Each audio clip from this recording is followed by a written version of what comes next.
শিলিগুড়ি পুর নিগমের উদ্যোগে বাংলা নববর্ষ ও রাজ্য দিবস উদযাপিত হলো বর্ণাঢ্য আয়োজনে।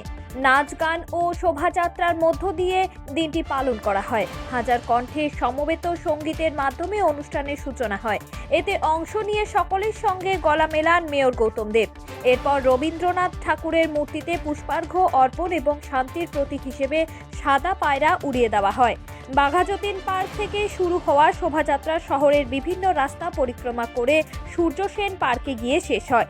শোভাযাত্রায় স্কুলের ছাত্রছাত্রী, পুর নিগমের সদস্য, কাউন্সিলর, মেয়র পরিষদ, ডেপুটি মেয়র সহ শহরের বহু মানুষ অংশ নেন।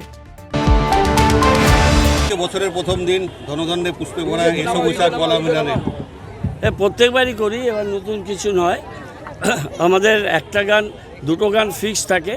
একটা হচ্ছে এসো হে বৈশাখ, আরেকটা হচ্ছে বাংলার মাটি বাংলার জল। মাঝখানে গতবার ছিল নব আনন্দে জাগো, এবার আমরা গানটা করলাম ধনধান্য পুষ্পে ভরা। নির্বাচনের এই সময় সকালবেলায় সবার মধ্যে সময় দিয়ে যে বাঘাযতীন নির্বাচনটা জীবনের শেষ নয়।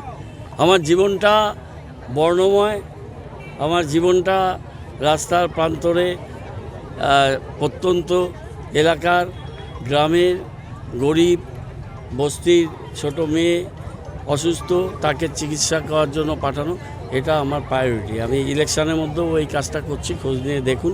প্রচারে বৃত্তে আনতে চাই না। আর আজকের এই প্রভাতী অনুষ্ঠান, পয়লা বৈশাখ, এটা সার্বজনীন অনুষ্ঠান, এটা সবার অনুষ্ঠান, এটা শিলিগুড়ি মানুষের অনুষ্ঠান। শিলিগুড়ি পুর নিগম মানে সবারে আহ্বান করি, সবাইকে আহ্বান করেছি। যারা এসছেন তাদের স্বাগত, যারা আসেননি তাদের উদ্দেশ্যে বলি শুভ হোক তাদেরও যাত্রাপথ, সবার চৈতন্যোদয় হোক, সবাই ভালো থাকুক।